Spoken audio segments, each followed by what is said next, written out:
So basically today we are going to study GPRS. So what is GPRS? It stands for General Packet Radio Service. Okay.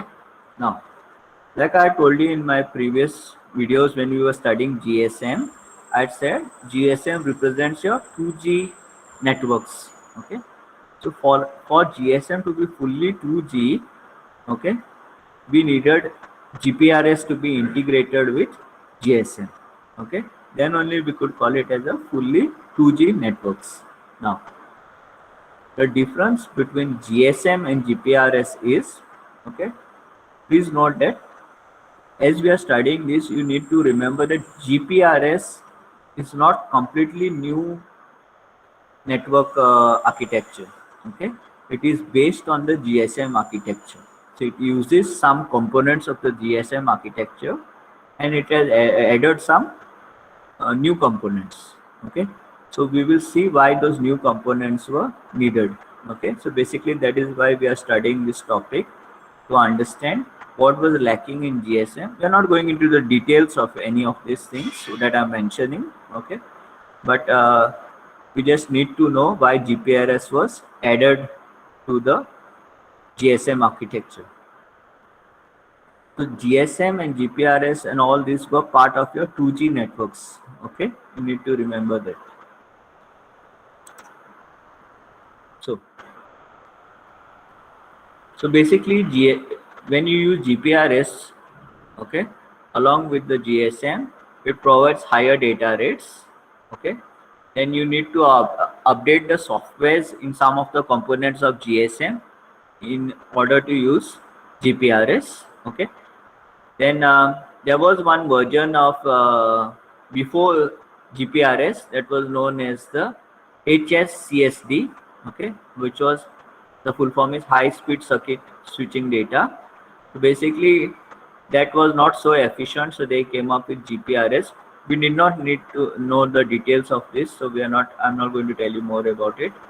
Then GSM was using circuit switching, whereas GPRS is using packet switching. Okay, so the main objective of GPRS was to provide a reliable way of transferring data. Okay, GPRS used 4 types of coding schemes, like I mentioned in this slide: CS1, CS2, CS3, CS4.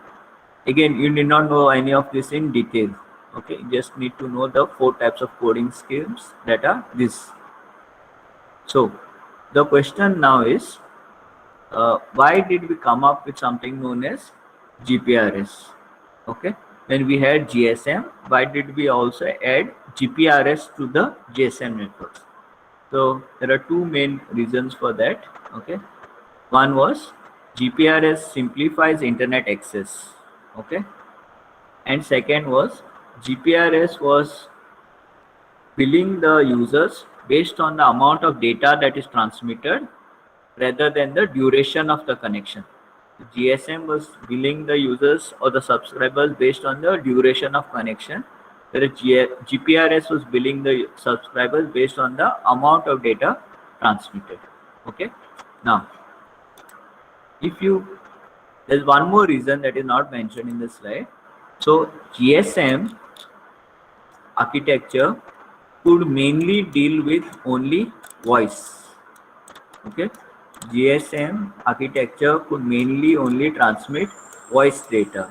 Okay, so anything to deal with voice, then GSM could only deal with this. But as the internet started evolving and started getting more popular, okay, we know that data also needed to be transmitted.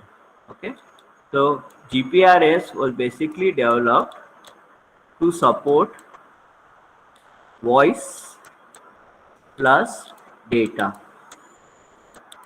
Okay, GSM could not handle data part. GSM, when it was initially developed, the standards were developed, it could handle only voice. So GPRS was handling voice and the data. So basically you can say GPRS is GSM plus data. Okay, That's why we say the GPRS actually improves the access to the internet. So if you were just having a GSM mobile, maybe you could not access the internet. Okay, but if it was a GPRS enabled mobile, so that means you could handle the voice calls and also you could do the access to the internet. Okay, so that's the main reason why GPRS was added to your GSM architecture. Okay, so together these were part of your 2G networks. So GSM plus GPRS was your 2G network.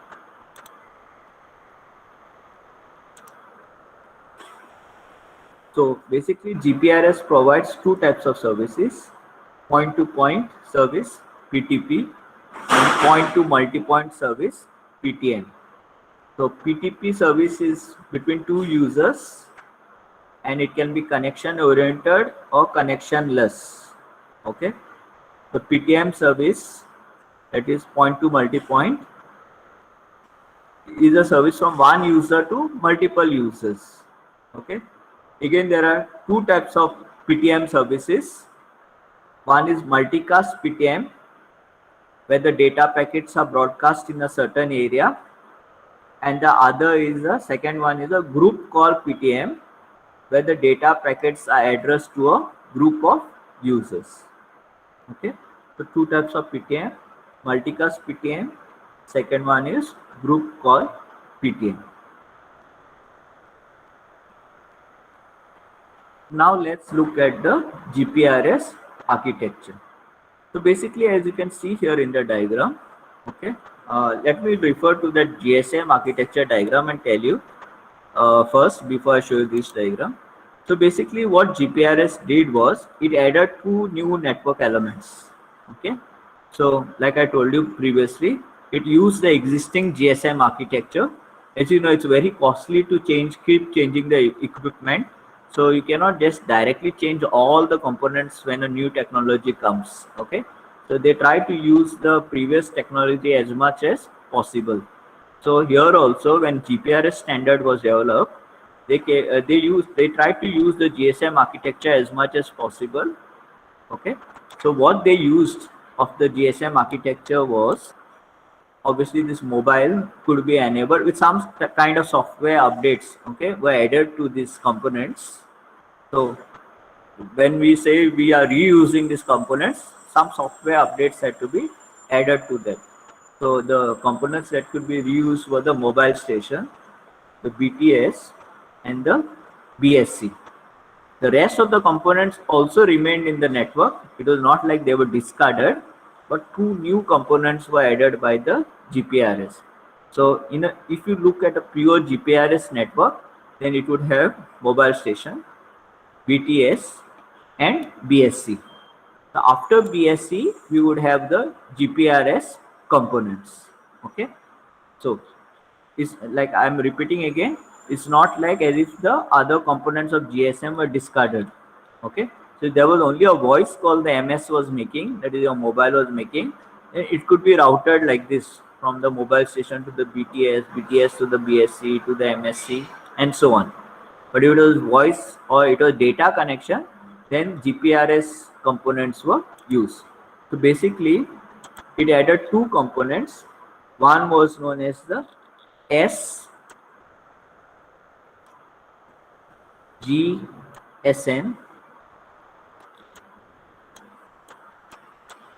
So one component was the SGSN, which stands for serving GPRS. G stands for GPRS support node.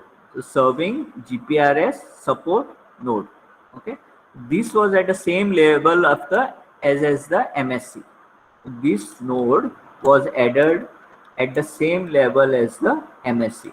So basically, your this BSC would be connected to the MSC as well as the SGSN. Okay, so if there was data, then your data would flow like this along this path. It would go to the GPRS components. Okay, Then there was a network here, IP based network, okay, here. And then there would be something, a second component of GPRS known as the gateway GPRS support node. So I'll repeat this, gateway GPRS support node, GGSN. So GGSN were responsible for connecting to outside networks. So basically like how here these outside networks are connected.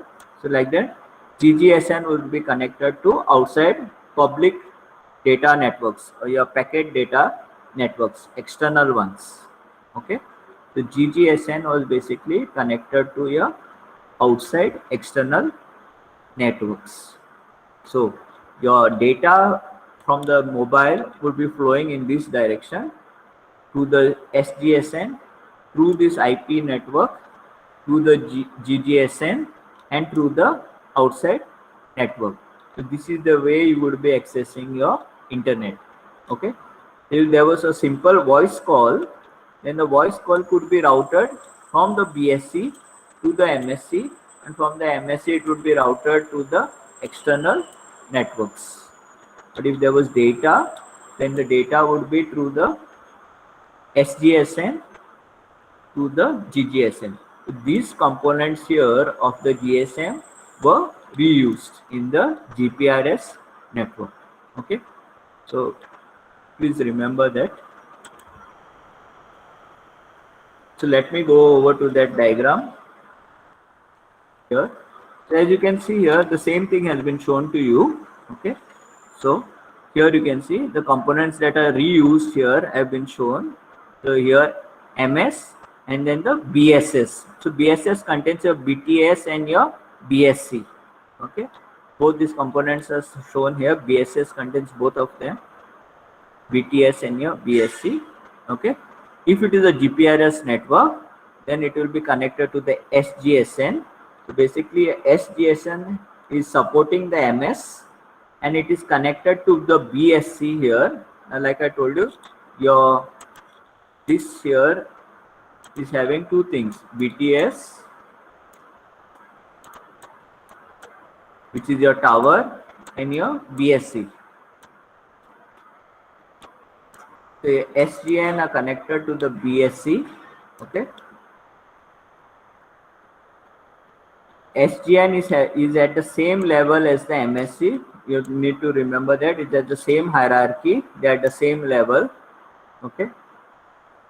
Then your GPRS is having a special register known as the GR register, which is a GPRS register. G stands for GPRS. Okay, so that is added to your HLR database of your GSM. So these both are your now HLR/GR database. So it contains all the relevant GPRS data. Okay, so basically it stores all the data of the GPRS in a mobile IP network. Okay, so you can compare the SGSN as like a home router or a home agent. Okay, this one you can compare as a home agent if you are referring to that mobile IP diagram, and this will be your GGSN will be your foreign agent. So like I told you, GGSN will contain all the routing information for the GPRS users, then do the tunneling of the data, etc. through using encapsulation. Okay. Also, it is connected to the external networks, and it transfers packets to the SGSN. It can transfer the packets in both the sides. It can transfer the packets externally to this packet data networks, or it can transfer the packets to the from the external networks to the SGSN. So basically, these are the two changes that were done, or two components that were added in your GPRS architecture. Okay, to support data, because your GSM on its own could not support data. or it was not very efficient, you can see. So did you all understand how it works, how these components work, and why we do not replace? You may get a question in your GPR on this, why we are using these existing components. Okay, so very simply, you should know that each of these equipments is quite costly. Okay, so all these components that are mentioned here of the GSM are quite costly to be replaced. Okay, because like for a country like India, the geographical size is quite big. Replacing all these components would be quite huge. Just for example, I'm taking the country name as India for you to understand. So many towers would need to be replaced.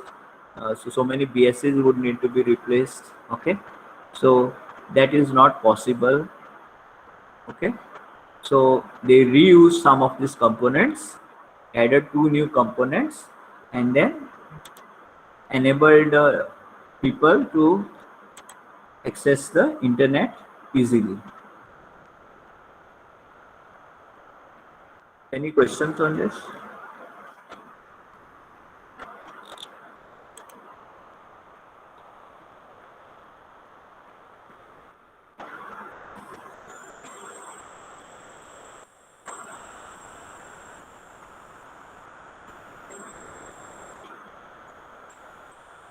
So what question you can expect on the GPRS architecture is, the main question you can expect is, what are the differences between GPRS and GSM?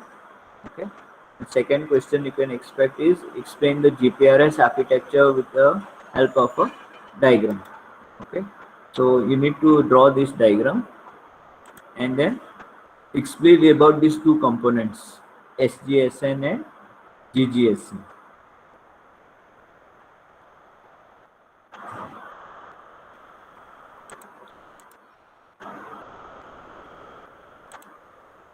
So, okay, let me proceed. If you have any questions, you can type. Then we come to the last topic of your unit 3. Okay, so we are dealing with something known as your UMTS. So this is your third type of architecture. So UMTS, again, we just need to know what are the components of your UMTS. Okay, so basically UMTS stands for Universal Mobile Telecommunication System. Okay, again, you can consider this as a 3G network. So 3G network standards. Okay, so basically it was providing cell sizes from as small as a building size, means a cell size ranging from the size of for a building to global, like a big cells like provided through satellite coverage. Okay, so basically these cell sizes could be very small or they could be very huge. So basically you need to remember that UMTS stands for 3G standards. Okay, so basically again, it was based on GSM networks. It was made compatible with the GSM networks. Like again, now the same reason why it was made compatible with GSM networks, because already when you have developed the equipment for previous technology, just replacing all of it becomes too expensive. The UMTS was compatible with the previous technology, which was GSM and GPRS. So it was compatible with your 2G networks. Okay. If you had a 3G phone, it means that you could have also used your 2G data or 2G networks. Okay. Then it had three main elements. So here basically we are not having any in your textbook, no diagram has been mentioned. So I also didn't search any diagram for you from the internet. Okay. So as of your architecture, basically you're just going to study your three elements of your UMTS architecture. So the first element is your user equipment. It's nothing but user equipment is a name given to your cell phone. Okay. So basically, since it can function as a terminal which can transfer or transmit data, so it has been given that name. Okay, so there's no other reason. So just your cell phone, instead of being known as a MS in the previous network, it was known as the MS. Here it is known as the UE, user equipment. Then it had the second component as the radio network subsystem. So it's basically similar to the BSS in GSM. So like I told you, BSS contains your BTS, which is your tower, and the BSC. The BSC controls many BTS. So your RNS is basically the same equivalent of your BSS. Okay, so it basically manages the interface in the whole network. And then the third component or the third element in your this was core network in UMTS. So basically it is equivalent to your NSS of GSM. So NSS of GSM, like you remember, had MSC, HLR and VLR. So basically the same similar functionality was provided in the core network of UMTS. Okay. So basically now in your exam, if they ask you, you need to write only so much, like there's nothing much given in your uh, textbook about this. Okay, so I didn't want to add more things from the internet for you to study, so I just kept it to this. So basically you need to know your UMTS has three elements: user equipment, the radio network subsystem and the core network. Now you need to know the difference between UMTS and 2G networks. So basically UMTS networks had higher speech quality. Okay, they had higher data rate and they could provide a virtual home environment. So these were the three main differences with compared to your 2G networks. So the first one was higher speech quality, second one was higher data rate, and third one was it could provide a virtual home environment. So basically virtual home environment means when you're roaming or user is roaming, the user would not find any difference in the service. So you would not feel like you got disconnected. You would find the continuity of service. Okay, so the user would basically feel like he is in his home network only. Okay, so basically in a 2G network, whenever a user would go to a foreign network, he would be charged. Okay? So basically some roaming charge was added to the user. So in a 3G network, that is your UMTS, user would go from one network to another, and he would not find any difference in his service. He would not know that he has gone to a different network. Okay, so he would find continuity of service. So this is about your UMTS. Okay, a lot of things are there if you refer on the internet, but it's not there in your textbook, so I'm not going through that. So basically this completes your unit 3. So we studied about GSM, GPRS and UMTS. So any questions for me on this topic? Any doubts?